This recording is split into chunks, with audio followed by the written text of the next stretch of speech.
برادران محترم و برادران عزیز،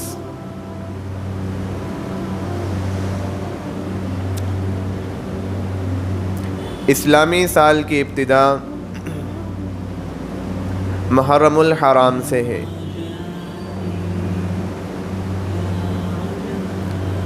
کہ مدینہ منورہ کی ہجرت کی طرف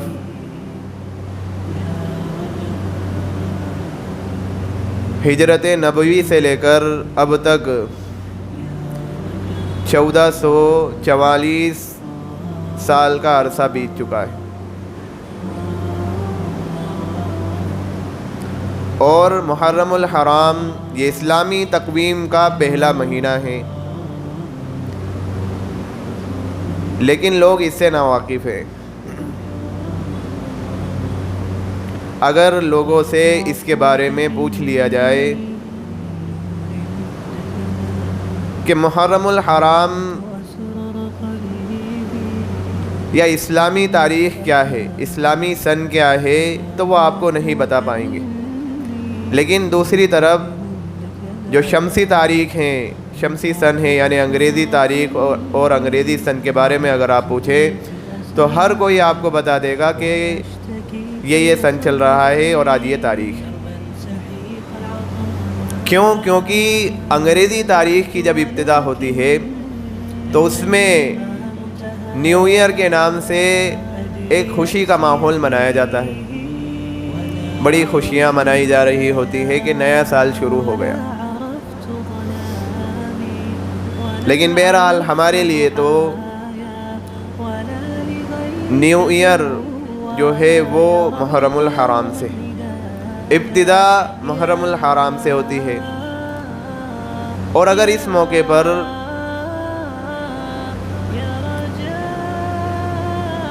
خوشی تو نہیں منانا، لیکن دعا دے دی جائے کہ بھائی آپ کا یہ سال امن و امان اور سلامتی سے گزرے، تو اس طریقے سے دعا دے کر اگر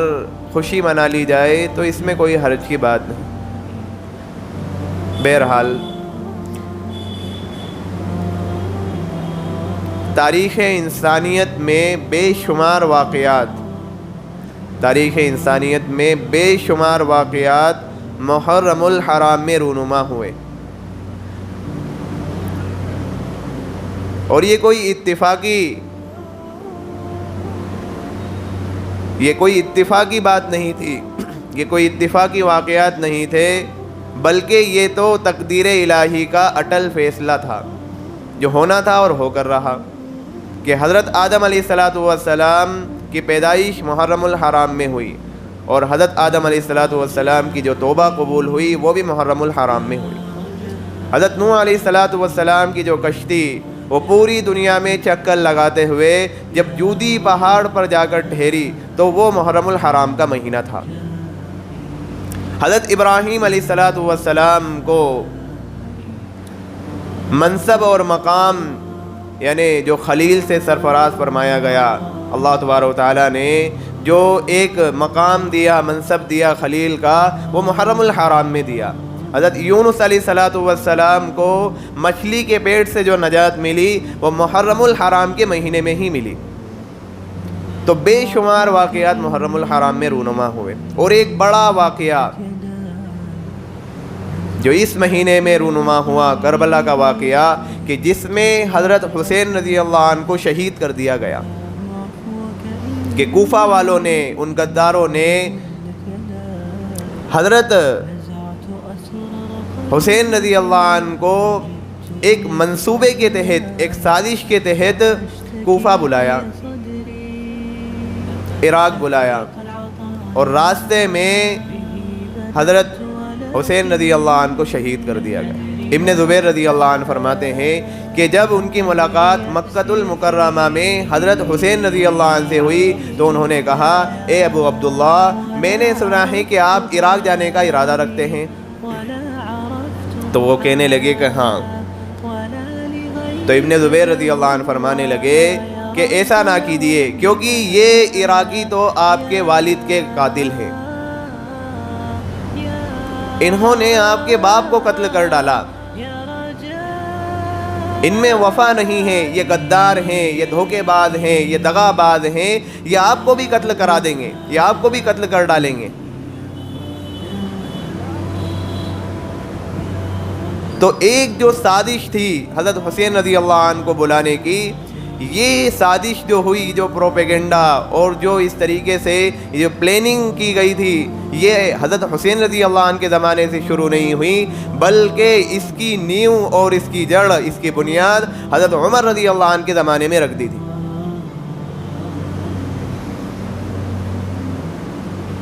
کہ یہ سازشیں حضرت عمر رضی اللہ عنہ کے قتل کے بعد سے شروع ہوئی۔ حضرت عمر رضی اللہ عنہ کو شہید کیا، حضرت عثمان، حضرت علی، حضرت حسن، حسین اور دیگر صحابہ کو اس میں قتل کر ڈالا۔ یہ بڑی ایک خطرناک سازشیں تھیں۔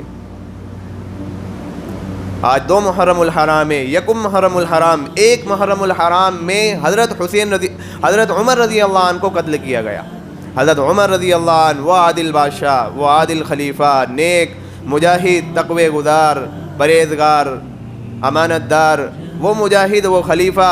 خلیفہ کے بے مثال خلیفہ تھے وہ، کہ امت مسلمہ اور اسلامی عقائد کی حفاظت کے لیے وہ ایک مضبوط اور مستحکم دیوار تھے۔ اسلامی عقائد کی حفاظت کے لیے،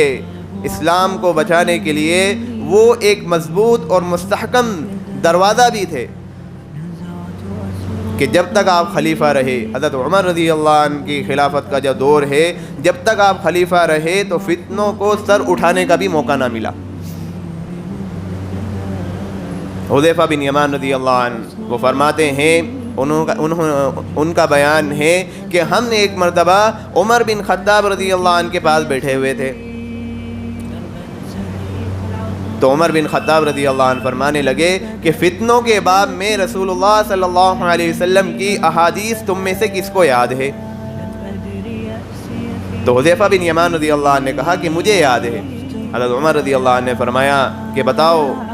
تو انہوں نے کہا کہ میں نے رسول اللہ صلی اللہ علیہ وسلم کو فرماتے ہوئے سنا کہ فتنۃ الرجل فی اہلہ ومالہ ونفسہ وولدہ وجارہ یکفرها الصیام والصدقہ والصلاۃ والامر بالمعروف والنہی عن المنکر۔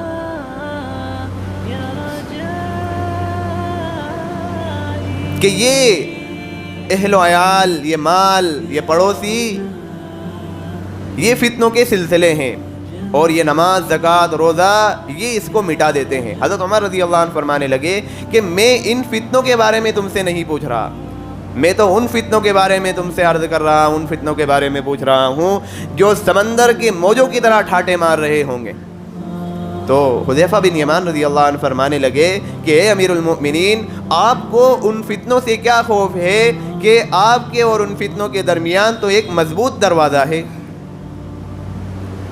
حضرت عمر رضی اللہ عنہ نے فرمایا اچھا بتاؤ کہ وہ مضبوط دروازہ توڑا جائے گا یا کھولا جائے گا؟ حذیفہ بن یمان رضی اللہ عنہ نے کہا کہ وہ مضبوط دروازہ توڑا جائے گا۔ تو وہ توڑا جائے گا تو پھر قیامت تک پھر وہ بند نہیں ہوگا، فتنے اس میں داخل ہوں گے، فتنے اس میں سے آئیں گے۔ حذیفہ بن یمان رضی اللہ عنہ سے روایت کرنے والے راوی ابو وائل پوچھتے ہیں کہ ہم نے حذیفہ بن یمان سے پوچھا کیا آپ جانتے ہیں، کیا حضرت عمر رضی اللہ عنہ دروازے کے بارے میں جانتے تھے؟ تو حضرت حذیفہ رضی اللہ عنہ نے کہا کہ ہاں وہ اس دروازے کے بارے میں جانتے تھے۔ پھر ابو وائل کہتے ہیں کہ ہم یہ پوچھنے میں ڈرے کہ وہ دروازہ کون تھا، تو ہم نے مسروق سے کہا کہ آپ پوچھیں۔ مسروق نے حذیفہ بن یمان سے پوچھا تو حضرت حذیفہ بن یمان رضی اللہ عنہ نے جواب دیا کہ وہ دروازہ تو خود حضرت عمر رضی اللہ عنہ تھے، وہ مضبوط اور مستحکم دروازہ حضرت عمر رضی اللہ عنہ تھے۔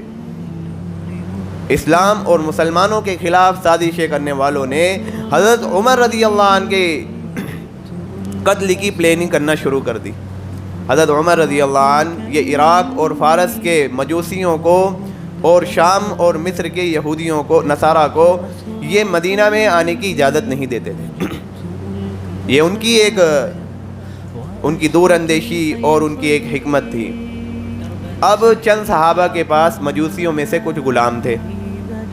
انہوں نے اس کو مدینۃ المنورہ میں رکھنے کا اصرار کیا، اجازت مانگی کہ ہم اس کو یہاں پر رکھ سکتے ہیں۔ حضرت عمر رضی اللہ عنہ نے اجازت دے دی۔ ان غلاموں میں سے ایک غلام ابو لؤلؤ فیروز، جس کو دشمنان اسلام نے ایک پلاننگ کے تحت بطور حیثیت غلام کے مدینۃ المنورہ میں بھیجا تھا، کیونکہ وہ یہ جان چکے تھے کہ فتنے کا دروازہ، فتنوں کو روکے رکھنے والا جو دروازہ ہے وہ حضرت عمر ہے۔ جب تک حضرت عمر ہمارے راستے سے نہیں ہٹیں گے ہم سر نہیں اٹھا سکتے، ہم کچھ بھی نہیں کر سکتے۔ تو انہوں نے ابو لؤلؤ کو بطور غلام کے یہاں پر مدینۃ المنورہ میں بھیجا تھا۔ یہ مغیرہ بن شعبہ کا ایک مجوسی غلام تھا جو آٹا تیار کرنے والی چکی کا ایک کاریگر تھا، ماہر کاریگر تھا یہ۔ جب اس کی ملاقات حضرت عمر رضی اللہ عنہ سے ہوئی تو حضرت عمر رضی اللہ عنہ سے اس نے اپنے مالک کی شکایت کی کہ میرا مالک مجھ سے خوب کام لیتا ہے اور محصول بھی خوب وصول کرتا ہے، آپ اس سے کہیں کہ وہ کچھ کم کر دے۔ حضرت عمر رضی اللہ عنہ نے کہا کہ اللہ سے ڈر اور اپنے مالک کا ادب کر، اپنے مالک کے ساتھ تو بھلائی کا معاملہ کر۔ اور مغیرہ بن شعبہ کو بھی سمجھایا۔ باتوں میں اس ابو لؤلؤ فیروز نے یہ کہا کہ امیر المؤمنین، میں آپ کے لیے ایک ایسی چکی تیار کروں گا کہ پوری دنیا اس کو یاد کرے گی۔ کسی نے کہا بھی کہ امیر المؤمنین یہ آپ کے قتل کی طرف اشارہ کر رہا ہے،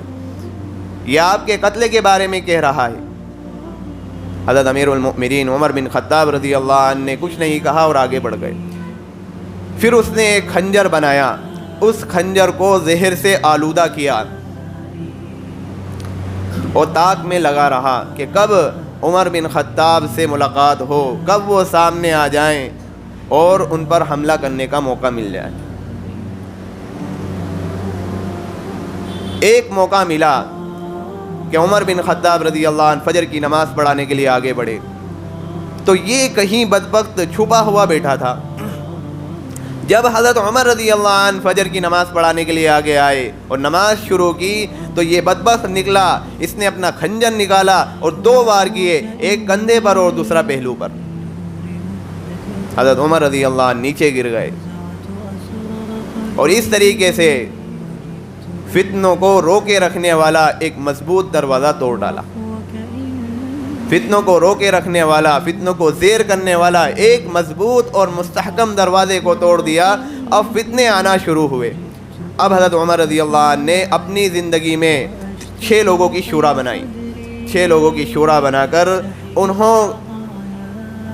ان کے ذمے یہ بات ڈال دی کہ اب تم امیر المؤمنین، اگلا امیر المؤمنین جو ہوگا تم منتخب کرو گے۔ تو انہوں نے حضرت عثمان غنی رضی اللہ عنہ کو منتخب کیا۔ کسی نے اس پر اختلاف نہیں کیا، سب نے اس رائے کو تسلیم کیا کہ ہاں عثمان غنی رضی اللہ عنہ یہی امیر المؤمنین ہوں گے۔ عثمان غنی رضی اللہ عنہ امیر المؤمنین کے مرتبے پر فائز ہو گئے اور انہوں نے عدل و انصاف کی ایک ہوا چلائی اور اس کے خاطر عدل و انصاف کے لیے کہ صرف عدل و انصاف ہو، خون ریزی نہ ہو، جام شہادت نوش کر گئے۔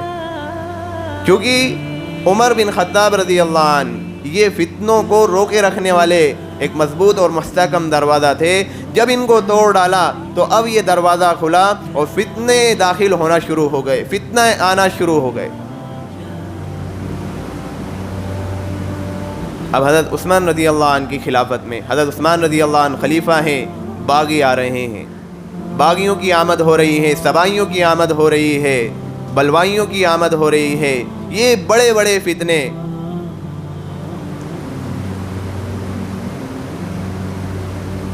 اور ان فتنوں نے حضرت عثمان غنی رضی اللہ عنہ کے خلاف مشورہ کرنا شروع کر دیا کہ ان کو خلافت سے معزول کیا جائے، ان کو خلافت سے معزول کیا جائے بصورت دیگر، یعنی ان کے قتل کے منصوبے بنا رہے ہیں اور اس پر متفق بھی ہو رہے ہیں کہ حج کے موسم میں ہم نکلیں گے، جب مدینۃ المنورہ میں لوگ حج کے لیے چلے جائیں گے اور مدینہ خالی ہو جائے گا، مدینہ میں زیادہ لوگ نہیں بچیں گے، تو ہم حضرت عثمان غنی رضی اللہ عنہ کے گھر کا محاصرہ کر لیں گے تاکہ ان کو خلافت سے معزول کیا جائے یا پھر ان کو قتل کیا جا سکے۔ جب ایسا ہوا بھی تو حضرت عثمان غنی رضی اللہ عنہ کے گھر کا پورا محاصرہ کر لیا، ان کے گھر کو گھیر لیا، ان کو نماز تک کے لیے آنے کی اجازت نہیں دیتے تھے، نماز کے لیے بھی آنے کی اجازت نہیں دیتے تھے، باہر نکلنے کی اجازت نہیں ہوتی تھی۔ اس طرح سے سخت پہرا تھا، اور ان سے یہ مطالبہ کر رہے تھے یا تو خلافت سے زائل ہو جاؤ ورنہ ہم تمہیں قتل کر دیں گے۔ حضرت علی رضی اللہ عنہ انہوں نے پیغام بھیجا، آپ اگر کہیں اے امیر المؤمنین، آپ کہیں تو میں ان کو یہاں سے بھگا دوں گا، ان کو مار کے یہاں سے بھگا دوں گا۔ عثمان غنی رضی اللہ عنہ نے صاف انکار کر دیا، میں یہ نہیں چاہتا کہ میرے خاطر خون ریزی ہو یہاں پر۔ حضرت علی رضی اللہ عنہ امیر المؤمنین کی بات پر خاموش ہو گئے، لیکن چند نوجوانوں کا طبقہ، نوجوانوں میں جذبہ ہوتا ہے، اس لیے نوجوان طبقہ حسن بن علی ہے، عبداللہ بن زبیر ہیں، اور اسی طریقے سے مروان بن حکم ہیں، سعد بن عاص ہیں، یہ نہیں مانے۔ انہوں نے کہا کہ اس طریقے سے پورے مدینہ کی فضا بگاڑی جا رہی ہے، ہم یہ برداشت نہیں کر سکتے، اور انہوں نے جنگ پھیر دی، یہ لڑنے لگے۔ عثمان غنی رضی اللہ عنہ نے فرمایا، اللہ اللہ، تم تو میری نصرت سے آزاد ہو، لیکن وہ نہیں مانے، انہوں نے جنگ کی۔ رومان یمانی نے سب سے پہلے لاٹھی حضرت عثمان غنی رضی اللہ عنہ کو ماری۔ آپ کی بیوی حضرت عثمان غنی رضی اللہ عنہ کی بیوی نے اپنے جسم سے انہیں ڈھانپ لیا اور تلوار کو اپنی انگلی سے، اپنے ہاتھوں کی انگلیوں سے روکا، لیکن اس بدبخت نے، رومان یمانی نے ایک تلوار کا پھر وار کیا اور انگلیاں کٹ کے نیچے گر گئی، اور پھر سرین میں اس نے سرین پر وار کر دیا۔ سبائی لوگ جب حضرت عثمان غنی رضی اللہ عنہ کے قتل پر کامیاب ہو گئے تو ان کے سبائیوں کے ایک منادی نے آواز لگا دی کہ ایسا نہیں ہو سکتا کہ ایک شخص کا قتل ہم پر حلال ہو اور اس کا مال ہم پر حرام ہو۔ پورا گھر لوٹ لیا گیا۔ اتنا خطرناک یہ فتنہ حضرت عمر رضی اللہ عنہ کے ٹائم سے شروع ہوا، عثمان رضی اللہ عنہ بھی اس کے چپیٹ میں آئے۔ اب حضرت عثمان غنی رضی اللہ عنہ کے بعد یہ بھی قتل ہو گئے ہیں۔ حضرت عثمان غنی رضی اللہ عنہ کے بعد علی رضی اللہ عنہ یہ خلافت کے اس پر فائز ہو رہے ہیں، یہ خلیفہ بن گئے۔ ان کے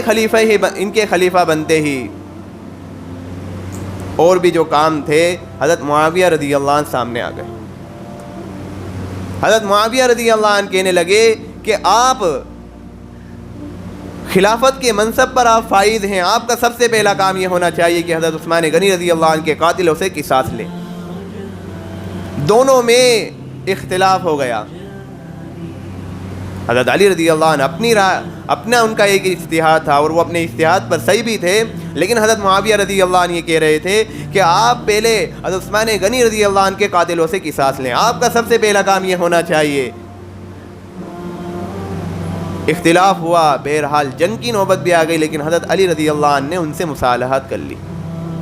اور ادھر حضرت علی رضی اللہ عنہ نے خوارج سے بھی جنگ کی، اور خوارج کے دل و دماغ پر اتنا گہرا زخم دیا کہ وہ دنوں رات اسی افسوس میں وہ بیٹھے رہتے تھے۔ پھر ان کی ایک جماعت نے یہ اس رائے پر متفق ہوئی، انہوں نے یہ رائے قائم کی کہ اب تو علی کو بھی دنیا سے روانہ کرو، جب تک علی ہیں ہم آگے نہیں آ سکتے، علی کو بھی دنیا سے روانہ کرو، حضرت علی رضی اللہ عنہ کو قتل کر کے انقلاب کی ایک ہوا چلا دو، پورے مدینہ کا ماحول خراب کر دو۔ حضرت علی رضی اللہ عنہ کو قتل کرنے کے لیے یہ تمام منصوبوں میں کامیاب بھی ہو گئے۔ حضرت علی رضی اللہ عنہ پر ایک پہلا وار کیا تو وہ پیچھے ایک دروازے کی لکڑی تھی، اس پر وہ وار جا کر لگا، لیکن دوسرے وار میں حضرت علی رضی اللہ عنہ کی پیشانی پر وہ وار ہوا اور حضرت علی رضی اللہ عنہ شدید زخمی ہو گئے۔ دو دن کے بعد حضرت علی رضی اللہ عنہ تیسرے دن شہید ہو گئے کوفہ کی جامع مسجد میں، اور ان کی جو تدفین بھی ہوئی، اتنا خطرناک فتنہ جو چل رہا تھا، اس فتنے میں ان کی تدفین بھی ایک خفیہ طریقے سے ہوئی، کیونکہ وہ ان کی نعش بھی اگر مل جاتی حضرت علی رضی اللہ عنہ کی تو اس نعش کو بھی بگاڑنے پر تلے تھے کہ حضرت علی رضی اللہ عنہ کی نعش کو بھی ہم خراب کر کے رکھ دیں گے، اس لیے خفیہ طریقے سے ان کی تدفین ہوئی۔ اب کوفہ کی جامع مسجد میں 40,000 سے زیادہ لوگوں نے حسن بن علی رضی اللہ عنہ کے ہاتھ پر بیعت کی کہ ہم موت کی بیعت کرتے ہیں آپ کے ہاتھ پر۔ حضرت حسن بن علی نواسے رسول ہیں کہ 6-8 سالہ یہ آپ صلی اللہ علیہ وسلم کی صحبت پائی ہے۔ 8 سالہ اس بچے کے اندر نبی اکرم صلی اللہ علیہ وسلم کی وہ صحبت کہ یہ خلافت کے منصب پر فائز ہوتے ہی انہوں نے سب سے پہلے صلح کی راہ ہموار کرنا شروع کر دی، اور 6 مہینے صرف 6 مہینے یہ خلیفہ رہے اور پھر خلافت سے دستبردار ہو گئے۔ حضرت امیر معاویہ رضی اللہ عنہ کے ہاتھ پر یہ دستبردار ہو گئے کہ میں اپنی خلافت کو آپ کے سپرد کر دیتا ہوں، کیونکہ وہاں پر بھی پھر جنگ کی نوبت آ رہی تھی۔ حضرت حسن یہ نہیں چاہتے تھے، خدا کی قسم حضرت حسن رضی اللہ عنہ یہ فرماتے تھے کہ اللہ کی قسم کہ میں یہ نہیں چاہتا کہ امت محمدیہ صلی اللہ علیہ وسلم، یہ امت محمد صلی اللہ علیہ وسلم کی امت کا خون کا ایک قطرہ بھی زمین پر گرے، اس لیے حسن بن علی بالکل دستبردار ہو کر الگ ہٹ گئے۔ بہت سارے صحابہ کرام، حسین بن علی ان کے چھوٹے بھائی ہیں، یہ بھی اس رائے کے خلاف ہیں، لیکن بڑے بھائی کے